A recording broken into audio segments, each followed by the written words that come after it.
아멘. 사랑하는 여러분, 우리는 지금 늘 하는 이야기고 도입 부분에 하지만 우리가 코로나19 바이러스로 인해서 우리의 삶은 매우 힘들고 또 지쳐 있는 것이 사실입니다. 이제는 우리가 어떻게까지 이야기하냐면 이제는 확진에 걸리면 이거 걸리나 보다 이렇게 생각할 정도이고, 또 확진자들과 그의 가족들을 우리가 걱정해 주기는커녕 왜 그랬어 하면서 비판하는 그런 마음을 갖고 있는 것이 당연시되고 있습니다. 그러나 우리는 그러면 안 되겠습니다. 우리는 사랑하는 마음으로 끝까지 사랑하되 우리가 고통 가운데 있는 우리가 이웃을 생각하면서 우리가 위로할 줄 알고 격려하며, 특별히 우리가 방역에 힘쓰는 모든 분들을 위해서 우리가 해를 당하지 아니하도록 건강할 수 있도록 우리가 기도해야겠습니다. 그래서 우리는 항상 선하고 좋은 마음으로 사람을 대할 수 있어야겠습니다. 이 어려운 위기 가운데서 많은 교회들 가운데 그래도 이와 같은 위기를 잘 대처하는 대안을 가지고 있는 교회들은 이 예배뿐만 아니라 사역도 잘 이어가고 있습니다. 그러나 대부분의 교회는요, 그 사역이 축소되어졌고 모임은 그쳤으며 오직 예배만 드리면서 몸부림치고 있습니다. 근데 여러분, 아무것도 못하고 하지 못하는 상황이라 할지라도 오직 예배만 드렸을 뿐인데도 여러분, 교회는 여전히 괜찮다라는 것입니다. 오히려 이것저것 하는 것보다 예배에 집중하니까 교회가 더 건강해지고 있다라고 그렇게 많은 목사님들이 고백을 하고 있습니다. 여러분은 어떠신가요? 예배만으로도 우리가 만족하며 살아가고 있습니까? 예배면 충분합니다. 예배면 충분하다라는 것은 나는 내 한 분 예수님만으로도 충분합니다. 하나님만 예배하는 인생이 내가 만족합니다라고 그런 고백이 될 수 있겠습니다. 여러분, 우리가 해야 할 일들을 주저하고 또는 지체하는 것도 좋지 않지만 우리가 조급해하면서 불안해하는 것도 사실은 좋지 않은 것입니다. 그러므로 이 시간 우리가 오늘 이 시간에 나왔을 때 내 마음 가운데 조급하거나 또는 불안한 것은 주님 앞에 정직하게 내려놓으면서 우리가 하나님 앞에 말씀 들을 때에 우리가 주님께서 우리에게 위로하여 주시고 새 힘을 주시며 은혜가 가득한 시간이 되시기를 주님의 이름으로 축복합니다. 오늘 말씀의 내용은 이제 가나안에 남은 7지파가 땅을 분배받는 그런 내용 가운데 있습니다. 이 가나안 땅 중요 거점들을 다 점령하고 이제 요단 동편에는 2지파 반에게 분배하고 요단 서편에는 유다 지파와 에브라임 지파와 므낫세에게 분배가 끝났습니다. 그리고 이제 나머지 12지파 중에 나머지 7지파가 남았는데 그러나 이들은 분배받기를 지금 주저하면서 지체하고 있다라고 말씀하고 있습니다. 2절과 3절을 보시겠습니다. 그러나 이스라엘 자손 중에 그 기업의 분배를 받지 못한 자가 아직도 7지파라. 여호수아가 이스라엘 자손에게 이르되 너희가 너희 조상의 하나님 여호와께서 너희에게 주신 땅을 점령하러 가기를 어느 때까지 지체하겠느냐. 여기서 이 지체한다라는 그 뜻은 두 가지를 내포하고 있습니다. 하나는 위축이 되어서 주저하고 있다. 무언가에 위축이 되어서 주저하고 있다. 두 번째는 게으름을 피우다, 이 뜻입니다. 그러니까 이들이 지금 언제까지 지체하느냐? 하나님께서 이미 약속하셔서 주시기로 한 그 땅인데 이들이 분배받기를 지금 주저하고 있습니다. 무언가에 의해서 위축되어서 주저하고 있거나 아니면 지금 게으름을 피우고 있다는 것입니다. 앞에 이미 분배를 받은 유다와 에브라임과 므낫세 지파는 그들이 더 용기가 있어서 받은 것일 수도 있겠지만 이 나머지 7지파는요, 어쩌면 적극적이지 않고 또 힘이 없고 인구수도 적고 그 지파 가운데 위상이 적다라고 생각하면서 이 분배받는 일에 자기 스스로 위축되어서 게으름을 피는 것처럼 그렇게 보인다라는 것입니다. 또 성경에 기록된 분량을 보니까 18장과 19장 단 2장에 걸쳐서 7지파의 모든 땅의 분배가 끝나게 되어집니다. 그만큼 이들이 지체했기 때문에 적게 받고 늦게 받은 것은 아닌가, 이런 생각이 든다라는 것입니다. 그러나 오늘 7지파가 이 분배받는 일에 대해서 지체하는 이유는 사실 외부적인 요인이 더 큽니다. 그러니까 이들은 오랜 전쟁으로 인해서 받은 피로감이 있다라는 것입니다. 더 전쟁을 하려고 하는 그런 어려움의 마음을 가지고 있는 것이고, 또 한 가지 요인은 이 앞선 먼저 받은 지파들이 이 분배받는 과정 속에서 본을 보이지 않고 부정적인 영향을 미쳤기 때문에 이들이 지체한 것이 아닌가, 이렇게 우리가 생각할 수 있다라는 것입니다. 앞선 유다와 에브라임과 므낫세 지파들이 분배받는 과정 속에서 그들이 제비 뽑아서 받은 기업들에 대해서 받아서 감사하고 기뻐하고 그러면서 나아가면 뒤에 있는 지파들도 그렇게 긍정적으로 나올 텐데, 이들이 어땠습니까? 이 유다 지파도 이 예루살렘에 있는 여부스 족속을 쫓아내지 못하고 그곳에 대해서 주저주저했으며, 또한 이 므낫세와 에브라임 요셉 자손들도 그들이 스스로 힘이 있고 장자라고 장자 지파라고 하면서 이 게셀에 있는 가나안 거민들은 쫓아내는 것을 하지 않았다라는 겁니다. 또한 이 에브라임 지파뿐만 아니라 이 요셉의 후손들은요, 자기들이 받은 분깃이 적다고 하면서 더 달라고 하는 거예요. 더 불평을 제기하고 힘이 있어서 주장하다라는 것입니다. 그러면서 여호수아가 그러면 너희가 저 지역에 아직 개척되지 않은 지역에 가서 스스로 개척하라 했을 때, 그때는 또 자기가 힘이 없다고 하면서 저들은 철병거가 있고 저기는 산림 지역이라 우리가 갈 수 없습니다 라고 하면서 불평하면서 거절하였다라는 것입니다. 이런 앞선 지파들의 이 본이 되지 않은 이 모습을 통해서 이 아직 분배받지 않은 7 지파들은요, 이 앞선 지파들의 불평과 게으름을 보면서 그들의 태도에 실망할 수 있었다라는 것입니다.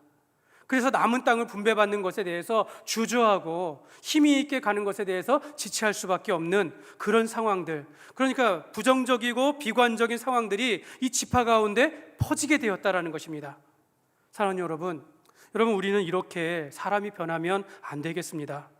여러분, 먼저 선 자는 본을 보여야 하지, 그래야 뒷사람이 본을 따라서 따라오게 되어지는데, 여러분, 우리가 축복을 받았으면 감사해야지, 더 받으려고 욕심을 부리면 뒤에 있는 사람이 그것을 무엇을 보겠습니까?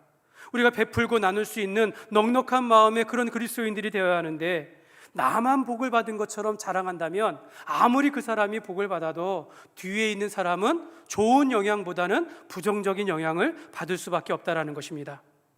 사랑하는 여러분, 목사가 되면요, 목사는요, 이 목사가 되었다라는 이 지위 하나만으로 권위를 부여받습니다. 우리 성도님들은 목사님은 하나님께서 세우셨어, 목사님의 말씀은 하나님의 말씀이야, 이렇게 마치 목사님과 하나님을 비슷하게 놓다 보니까 목사님을 마치 하나님처럼 그래서 존경하게 된다라는 겁니다. 그래서 목사는요, 일을 하지 않아도 존경을 받습니다. 목사는요, 말씀을 전하지 않아도 권위 가운데 존경을 받는다라는 거죠. 이런 것이 우리에게 악한 영향을 미칠 수 있다라는 것입니다. 여러분, 교회의 어른 되는 우리 장로와 권사들도 마찬가지다라는 것입니다. 장로는 교회의 대표이니까 마치 교회를 대변하는 것처럼 목소리를 내기 쉽고, 또 권사님에 대해서 우리는 교회의 큰 어머니처럼 생각하기 쉬운데, 사랑하는 여러분, 목사나 장로나 권사는요, 우리가 교회를 섬기고 주님을 위해서 일하도록 먼저 세움을 받은 직분자일 뿐이다라는 것입니다.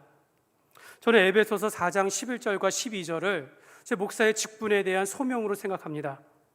이 말씀을 보면, 그가 어떤 사람은 사도로, 어떤 사람은 선지자로, 어떤 사람은 복음 전하는 자로, 어떤 사람은 목사와 교사로 삼으셨으니 하면서 이 목사의 역할에 대해서 이렇게 말합니다. 이는 성도를 온전하게 하며 봉사의 일을 하게 하며 그리스도의 몸을 세우려 함이라. 저는 이것을 위해서 세움을 받은 것입니다. 성도를 그리스도 안에서 온전하게 하고 또 이들을 통해서 하나님의 일을 하게 하는 것이 저의 본분이다라는 것입니다. 그러니까 저는 저의 본분을 따라서, 성도들은 성도들의 본을 따라서 다 같이 우리가 그리스도의 몸된 교회를 함께 세우도록 우리가 먼저 부름을 받았을 뿐입니다. 그래서 우리가 먼저 되어지고 앞선 사람들의 본이 매우 중요하다라는 것입니다. 가정에서는 부모의 본이 중요한 것이고, 교회에서는 목사와 장로와 권사의 본이 중요한 것이고, 또한 이 사회생활에서는 이 세상 가운데 믿지 않는 사람들을 향하여 그리스도인들의 본이 매우 중요하다라는 것입니다.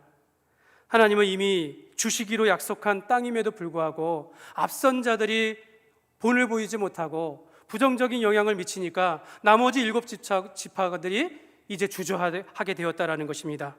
불신과 두려움에 사로잡혀서 단 한 발짝도 나아가지 못하는 그런 상황에 직면하게 된 것입니다. 그럼에도 여호수아는 하나님께서 너희에게 주시기로 약속한 땅인데 언제까지 지체하겠느냐 하면서 이들을 격려하며 다시 일으켜 세우고 있습니다. 하나님께서는 오늘 우리를 이렇게 기다리시면서 우리가 다시 일어서기를 원하십니다. 우리가 사람으로 인하여 낙심하고 낭망할 수 있습니다. 실망할 수 있습니다. 또한 내가 여러 가지 어려운 일들과 고난과 나를 두렵게 하는 일들로 인해서 내가 움츠리고 나아가지 못할 수 있어요. 그럼에도 불구하고 하나님께서 오늘 하나님의 말씀으로 우리에게 약속하고 계시다라는 겁니다. 약속하고 있음에도 불구하고 하나님의 말씀임에도 불구하고 우리가 나아가지 못한다면 우리가 어떻게 일어설 수 있겠습니까? 오늘 여호수아의 리더십을 바탕으로 해서 우리가 이 극복할 수 있는 방안들을 생각하며 3가지로 우리가 적용하기를 원합니다. 첫 번째로 먼저 우리는 살아있는 예배가 필요합니다. 한번 우리 같이 한번 읽겠습니다. 첫째, 우리는 살아있는 예배가 필요합니다. 제가 예배는 예배인데 왜 살아있는 예배다라고 말씀드리는 것은 오늘 우리가 살아계신 하나님을 경험하는 것입니다. 오늘 우리가 살아계신 하나님을 경배하는 것이고 성령님께서 오늘 우리와 함께하여 주셔서 말씀 가운데 우리에게 새 힘을 주시고 변화를 주신다라는 겁니다. 우리에게 말씀의 은혜를 받게 하기 때문에 우리는 살아있는 예배가 우리를 통해서 일어날 때, 우리가 살아있는 예배를 드리게 되어질 때 우리가 다시 새롭게 될 수 있는 것입니다. 오늘 18장 1절에 보면 이스라엘 자손의 온 회중이 실로에 모여서 거기에 회막을 세웠으며 그 땅은 그들 앞에서 돌아와 정복되었더라. 여러분, 실로에 모여서 거기에 회막을 세웠다라는 것은 예배를 다시 회복하였다라는 그런 뜻입니다. 여러분, 이전까지는 길갈에 진을 쳤습니다. 길갈에서 진을 쳐서 전쟁을 하였습니다. 바로 길갈에서 할례를 행하고 유월절을 지키면서 전쟁의 시작을 알렸던 것이고, 그곳에서 먼저 우리 유다와 에브라임과 므낫세 지파의 땅의 분배를 마쳤습니다. 그런데 이제 여호수아가 7지파를 위해서 그랬는지는 모르지만 북쪽으로 이동합니다. 북쪽으로 올라가서 실로에 회막을 세우게 되어지는데, 이 실로는 에브라임 지역에 속한 그런 지역입니다. 여러분, 우리가 김천이 남한의 중심이라는 거 아시죠? 남한의 한가운데라고 합니다. 한가운데. 그런데 이스라엘 가나안 땅을 그려서 가운데를 찍는다면 바로 그것이 실로입니다. 실로.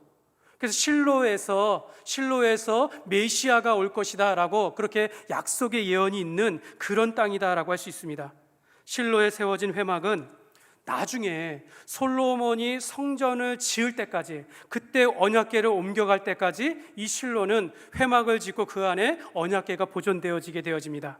그러니까 이 실로의 회막이 이스라엘 공동체의 신앙의 중심지가 된 것입니다.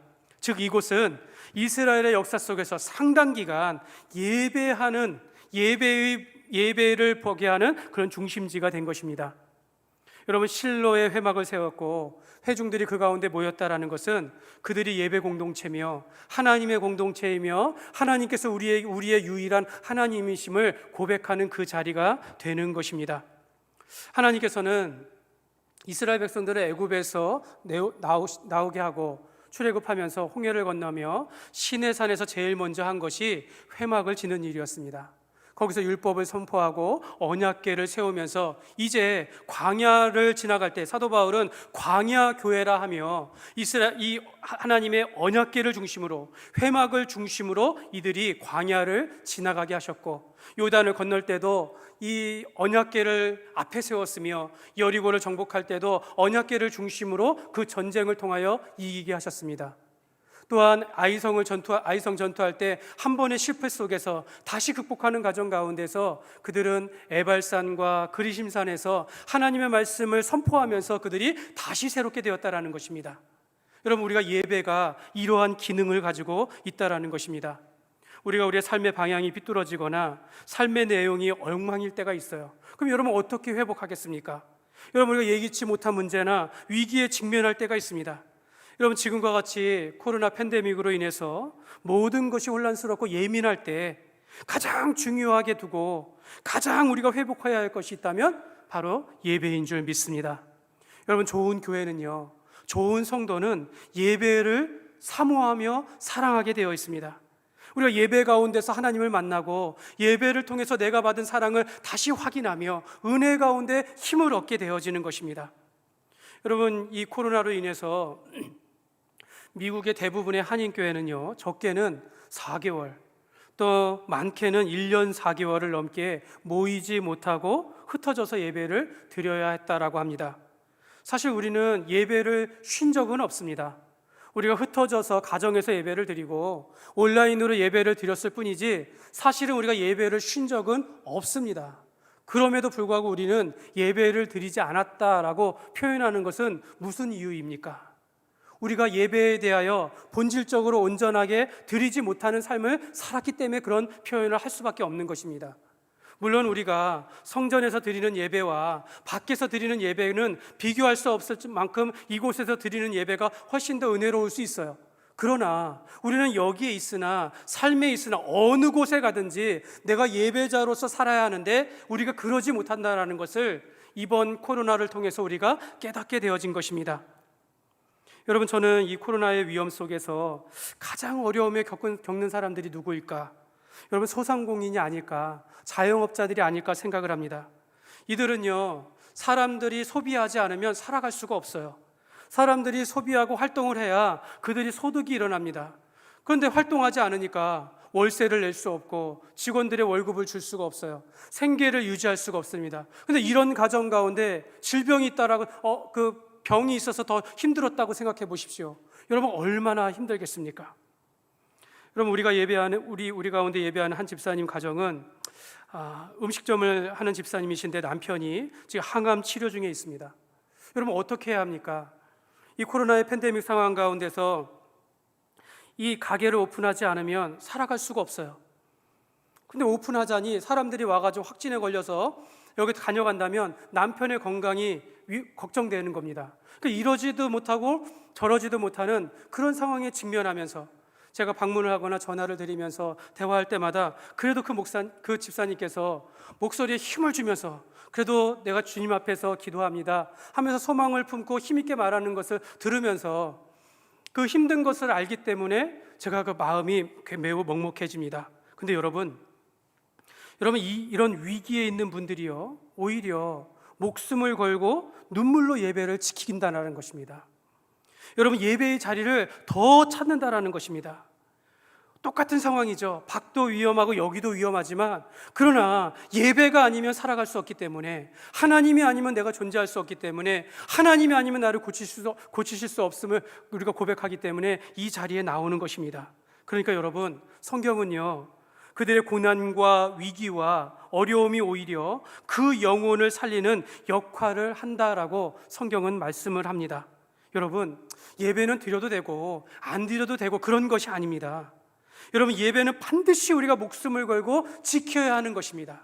이것은 여기서 예배를 드리던, 전쟁 가운데 우리가 피난 가서 예배를 드리던, 우리가 어떤 자리에 있든지 진심으로 예배를 드릴 수 있는 이런 상황이 우리가 그렇게 되어야 한다는 것이죠.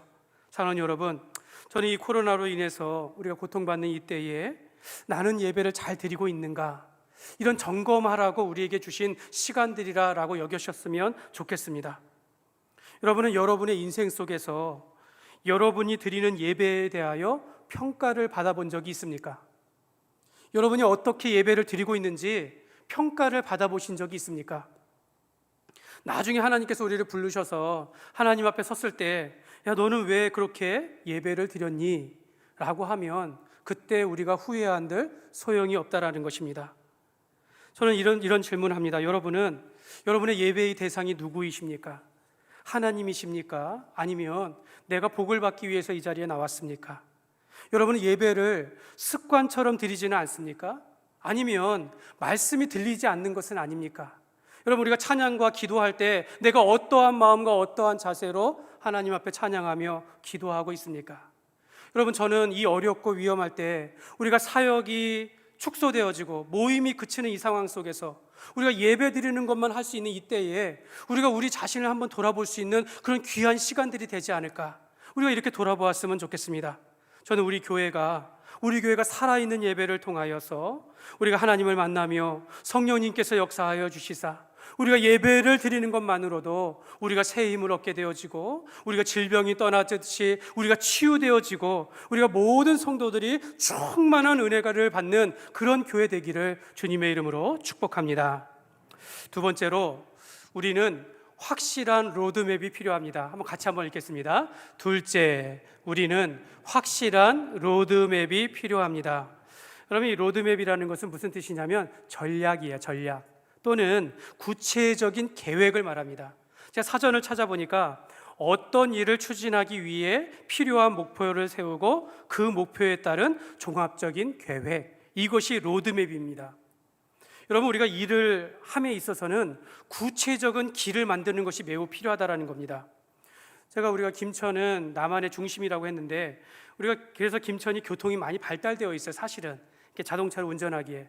제 고향이 아버지 집이 인천인데요, 저는 가끔씩 아버지 집에 갈 때마다 어느 길로 가야 할지 생각을 합니다. 경부고속도로를 타다가 올림픽대로를 타고 갈 것인가, 아니면 좀 이렇게 내려가서 중부내륙고속도로를 타다가 영동고속도로를 탈 것인가, 아니면 대전을 지나서 안성을 통해서 서해안고속도로를 갈지, 아니면 KTX를 탈지, 이렇게 구체적인 계획을 세워서 움직인다라는 것입니다. 이러한 구체적인 계획을 수립하지 않으면 우리는 시간을 낭비할 수 있고 연료를 낭비할 수 있고 우리가 그렇게 제자리 걸음을 할 수 있다는 것입니다. 여러분, 우리가 하나님의 자녀로서 부름을 받았는데 우리가 목표도 있고 사명도 있고 직분이 있는데 내가 어떻게 해야 할지를 모르면 제자리 걸음밖에 되지 않는다라는 것이죠. 우리가 시간을 낭비한다라는 거죠. 그러면서도 하나님의 은혜면 다 됩니다, 마치 감이 떨어지기를 기다리듯이, 마치 그것이 하나님의 은혜인 것처럼 우리가 생각하기 쉽다라는 것입니다. 근데 여러분, 여호수아는요, 하나님이 주신 땅을 기업으로 받기를 주저하는 7지파에게 말로만 너희가 지체하고 왜 주저하느냐 하면서 책망하는 것이 아니라 그들이 어떻게 해야 할지를 구체적인 로드맵을 제시하고 있다는 것입니다. 먼저 각 지파에 3사람씩 선정하라. 그리고 나서 너희가 각 땅으로 가서 그 땅을 자세히 그려오라. 그리고 모여서 의논해서 우리가 제비 뽑아 땅을 분배하자. 너무 명확하지 않습니까? 그러니까 이 지체할 수가 없는 거예요. 하라는 대로 하면 순종하면 일이 이루어지는 것입니다. 이들은 가나안 땅을 두루다니면서 그 땅의 성읍과 지역의 모든 특색들을 맡는 임무를 맡았다는 것입니다. 그런데 이 부분에 대해서 어떤 학자는 이렇게 말합니다. 각 지파에 3사람씩 대표가 되어서 7개의 조로 흩어졌을 것이다. 그러면 여러분, 이것이 어떻게 이루어지겠습니까? 7개의 조가 각 지파대로 움직였다면 자기가 원하는 것을 찾아왔을 것이다라는 거예요. 어떤 사람은 지형을 위주로, 어떤 사람은 성읍의 수를 위주로, 어떤 사람은 이 적들이 어떤지. 그런데 구체적인 로드맵이 있다면 이들은 너희들이 흩어졌다면 이걸 알아와 주십시오. 성읍의 수는 몇 개인지, 그 땅이 계곡인지 산지인지 평야인지를 알아오시고, 그 땅이 아직 정복하지 않은 땅이라면 그 땅의 거민들은 어떻고 군대의 수는 어떤지, 이런 것들 정확하게 목록을 세워서 찾아온다면 7개의 조로 갔다 할지라도 똑같은 임무를 완수하며 올 수 있다는 것입니다. 여러분, 이것이 로드맵이다라는 거예요. 그런데 그런가 하면 유대인의 역사가 요세푸스는요, 이렇게 말합니다. 각 지파에 3사람씩 대표로 뽑았다면 한 사람씩 뽑아서 7명씩 3조로 나누었을 것이다 라는 거예요. 이렇게 되면 어떤 장점이 있습니까? 각 지파의 대표들이 한 개의 조로 나가다 보니까 이 땅은 우리 지파를 위한 땅이 되면 좋겠다 하면서 서로에게 의논했을 것입니다. 아니야, 이 지파는 너를 위해서 좋았을 것이야 하면서 공평하게, 또 서로를 견제하면서도 공평하게 일을 하게 하는 그런 목적을 가질 수 있다는 거죠. 그래서 각 지파에게 적당한 땅을 제비 뽑아 분배받을 수 있도록 일이 이루어졌을 것이다 라고 그렇게 말을 하기도 합니다. 여러분, 일은요, 우리가 눈에 보이는 꿈과 비전을 쫓는 것만이 중요한 것이 아니라 구체적으로 내가 할 수 있는 일들을 사용해 나갔을 때에 우리가 성취되어지고 그것을 통해서 우리가 하나님 앞에 영광을 돌릴 수 있는 것입니다. 여러분, 교회는 5개의 사역을 한다라고, 5개의 사역을 위해 부름받았다라고 이야기합니다. 우리가 예배도 사역이라 한다면 예배와 또 교육과 교제와 또 봉사와 섬김과 전도입니다. 그래서 이 5개의 사역들, 예배와 교제와 봉사하는 것과 또 섬김, 전도와 교육 같은 것, 이런 5개의 사역들이 있는데요.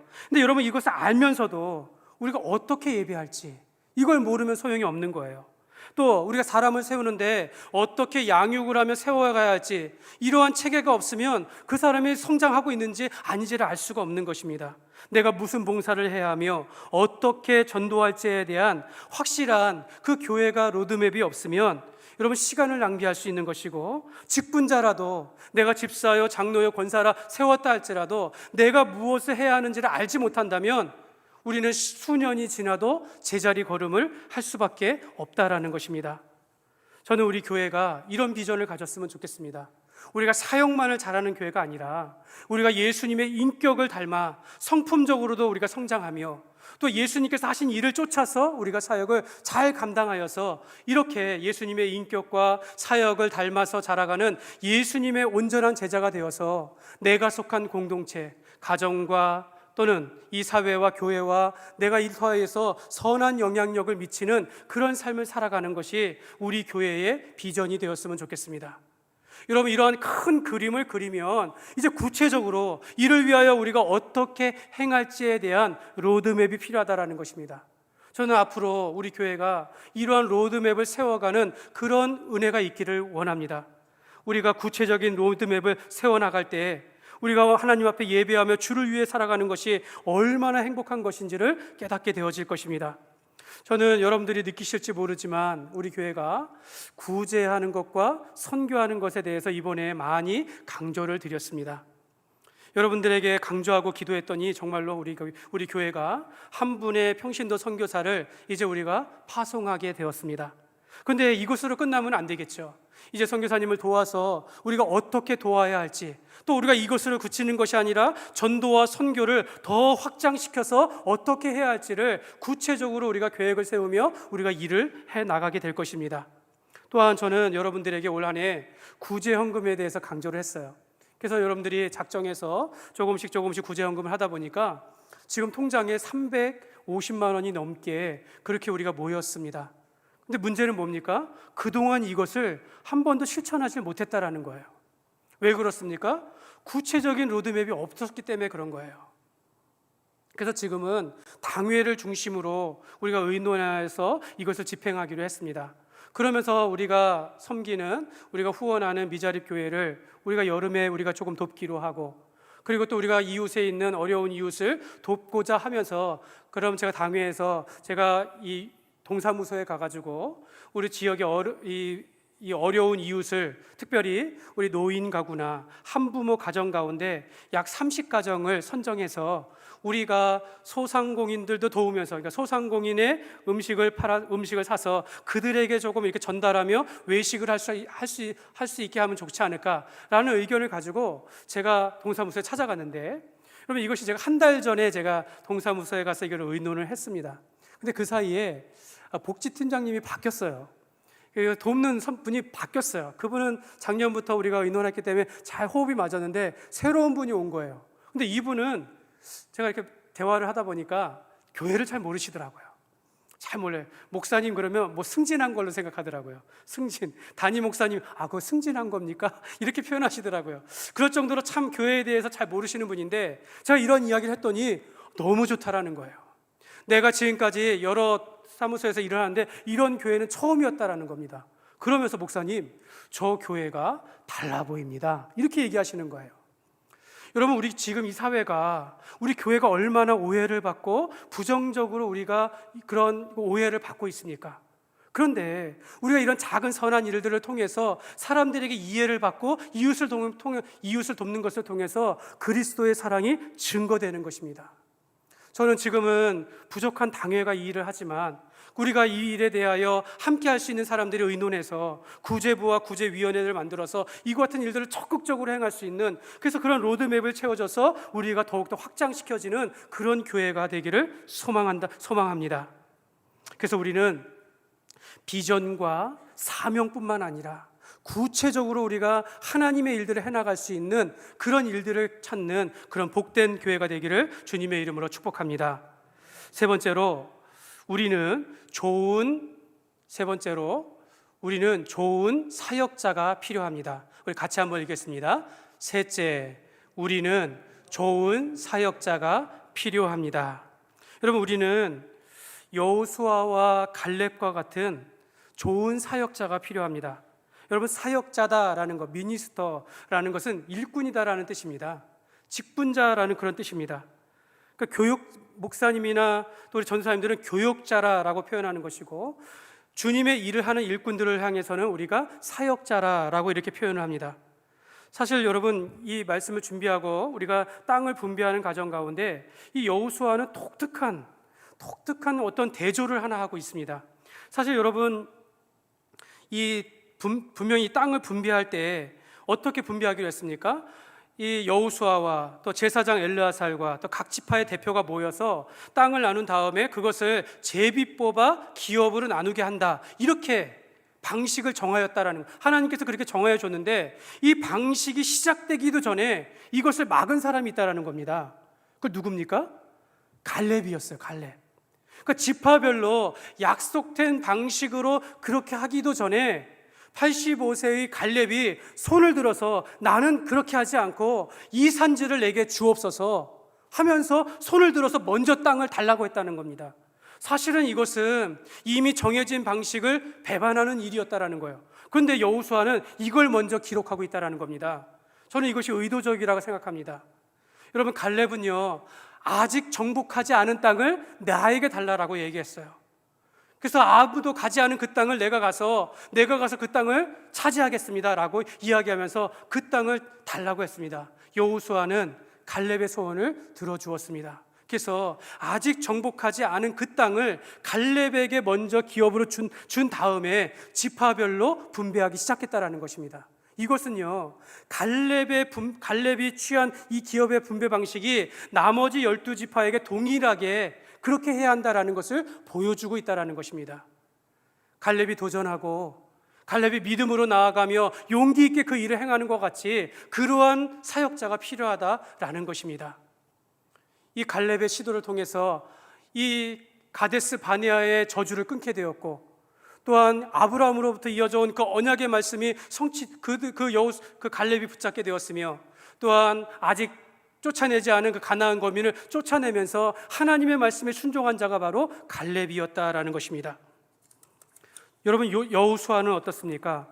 여호수아는 이스라엘의 지도자로서 그가 두려움이 있을 때에 여호수아 1장 8절의 말씀을 붙잡고 이 율법책을 내 입에서 떠나지 말게 하며 주야로 그것을 묵상하여 그 가운데 기록된 대로 다 지켜 행하라. 그리하면 내 길이 평탄하게 될 것이며 내가 형통하리라. 말씀을 의지하는 리더였다라는 것입니다. 전쟁 가운데, 여러분, 전쟁을 하는데 말씀이 왜 필요하겠습니까?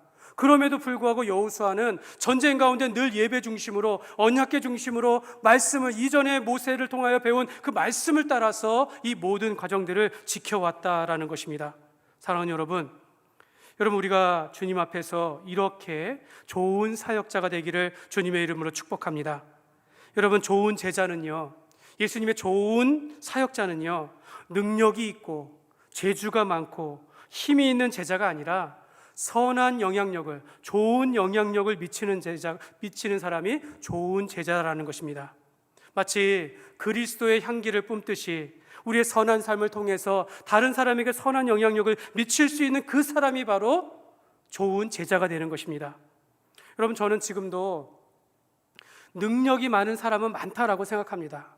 저는 여러분들의 능력을 의심하지 않습니다. 그러나 이 사람이라면 이 사람을 맡겨도 좋겠다, 이 사람이라면 선한 영향력을 미칠 수 있겠다. 여러분, 이런 사람들은요, 교회에서 찾기가 어려워요.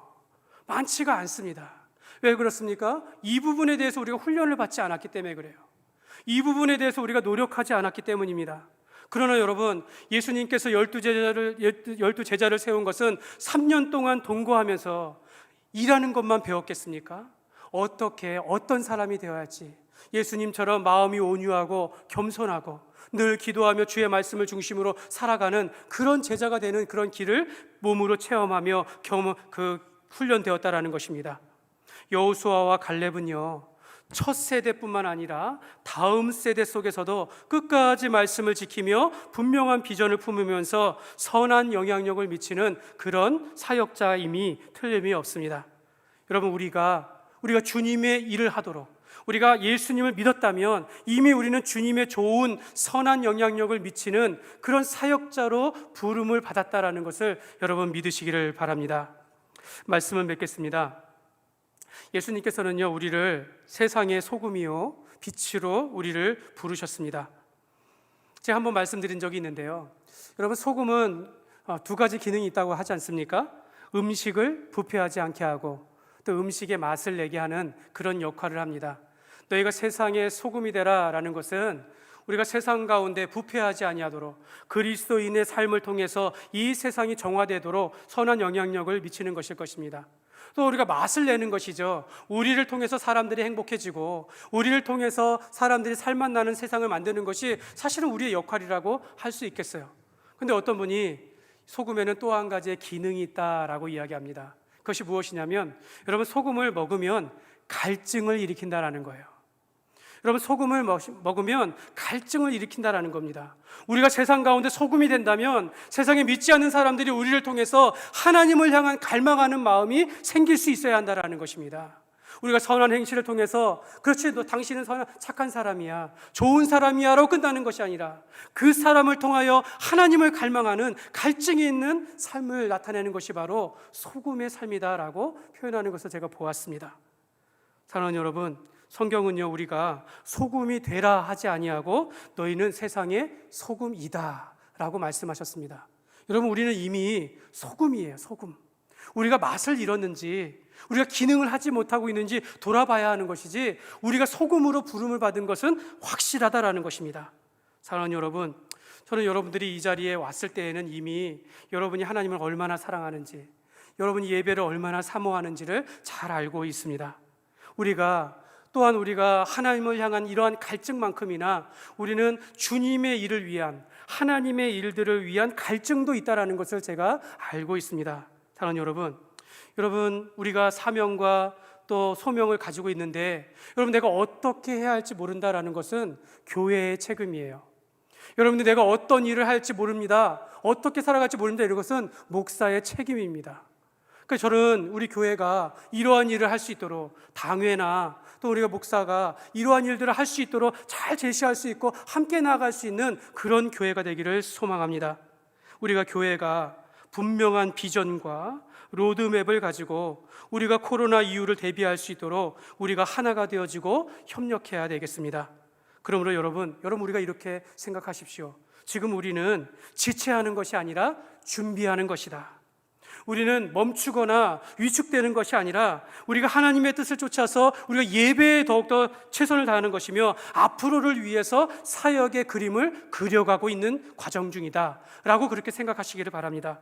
그러면서 오늘 이 말씀을 듣는 여러분들은 우리가 이 어려운 시기가 오히려 위기가 아니라 우리에게는 기회가 되어져서 오히려 더 큰 하나님의 은혜와 사랑을 입으며 살아가는 그런 복된 삶이 되시기를 주님의 이름으로 축원합니다.